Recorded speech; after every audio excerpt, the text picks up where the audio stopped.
Assalomu alaykum hammaga, yaxshimisizlar? Charchamay. O'zbekistonda adashmasam ko'pgina MMA turnirlari bo'lgan yoki kickbox turnirlari, boks turnirlari, boshqa davlatlardan boyeslar, sportsmenlar ko'p kelgan, bilasizlar.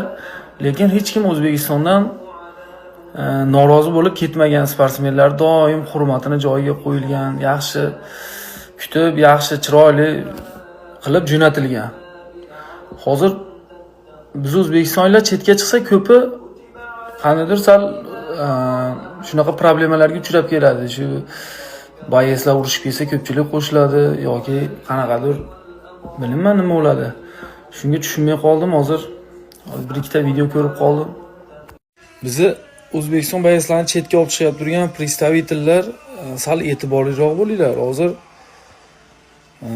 e'tibor bermayapsizlar uncha, nima bo'lsa boyeslarni o'zi hal qilyapti. Ertaga sizlar shuni tashlab qo'ysanglar, boyeslar qattiq gapirib qo'ysa, ikkita davlatlar o'rtasida ozgina nizo kelib chiqadi. Hozir sizlar indamayapsizlar, parvo qilmayapsizlar. Ishimiz to'xtab qoladi, boyesimiz yo'q deb. Sal qaranglar shunga. Tushunib bo'lmaydigan ishlar bo'lyapti. Hozir endi ko'pchilik o'zimizni yaqinlar, akalar, olib boradiganlar ham boshqalar, lekin sal e'tiborliroq bo'lish kerak. Hozir achchiq ustida hozir bir ikkita qattiq gap gapirib qo'ysa, o'zim ham boshimda o'tgan, bilasizlar. Bu ishlar osonlik bilan bitishi qiyin bo'ladi. Keyin ko'pchilik aralashishga to'g'ri keladi. Shuning uchun sal hamma yoqda issig'ida to'g'ri chiroyli qilib yechgan yaxshi. Odilxonning videosini ko'rib qoldim. Qozog'istonda Oktagon ligaga turnirga borganimda bitta tashab qoldi, unaqa qildi, bunaqa qildi deyapti. Men buni adashmasam oldinroq ham aytgan edim bu gapni. Oktagon liga yaxshi ligadir. Lekin jangchilarning xavfsizligini ta'minlash darajasi bo'yicha qiyin masala.